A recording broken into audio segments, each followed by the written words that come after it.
এরপরে প্রশ্ন করেছেন সাদিয়া, আপনি লিখেছেন হাসার পর বিপদ আসে, এ কথার কি কোনো ভিত্তি আছে?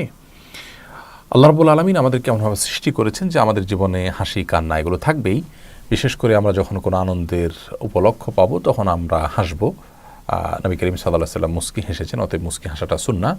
কিন্তু অতিরিক্ত হাসাহাসি করাটা নিন্দনীয়। আমাদের সমাজে অনেক লোক দেখবেন যে তারা কথায় কথায় হাসে, মানুষকে হাসায় এবং হাসাহাসির মধ্যেই তারা কাটায়। বিশেষ করে যুবকদের মধ্যে প্রবণতা ইদানিং অনেক বেশি দেখা যায় যে তারা সারাক্ষণ শুধু হাসাহাসি, হেঁয়ালিপনা, তামাশা এগুলোর মধ্যে কাটায়। একজন মানুষ যখন আল্লাহ এবং আখিরাতের প্রতি ঈমান থাকবে, তার জীবনে সব কিছুতে তিনি সিরিয়াস থাকবেন। হাসির সময় এবং সুযোগ যখন আসবে, উপলক্ষ তৈরি হবে, তখন তিনি হাসবেন। কিন্তু কথায় কথায় বা যেখানে সেখানে সারাক্ষণ শুধু হাসাহাসি করা, এটি একজন ঈমানদার বা আখিরাতে বিশ্বাসী মানুষের জন্য শোভনীয় নয়।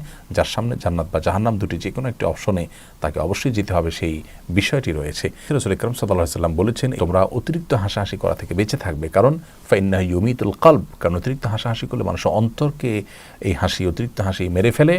এজন্য অতিরিক্ত হাসাহাসি করা উচিত নয়। অন্তর যখন প্রাণবন্ত থাকে, প্রাণচাঞ্চল্য থাকে, তখন সে অন্তর দ্বারা ভালো মন্দ আমরা নিরূপণ করতে পারি, ভালো কাজের দিকে আমাদের আগ্রহ তৈরি হয়।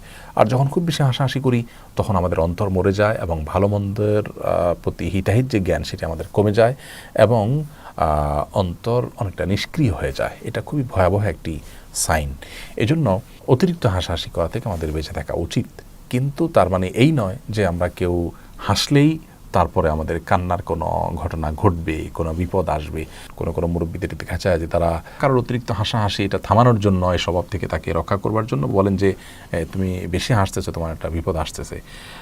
এটি নিশ্চয়ই কি আমাদের ধারণা, কোরআন হাদিসে এরকম কোনো কথা বলা হয়নি যে অতিরিক্ত হাসলে বা হাসলেই তারপরে কান্না আসবে, এমন কোনো কথা নেই।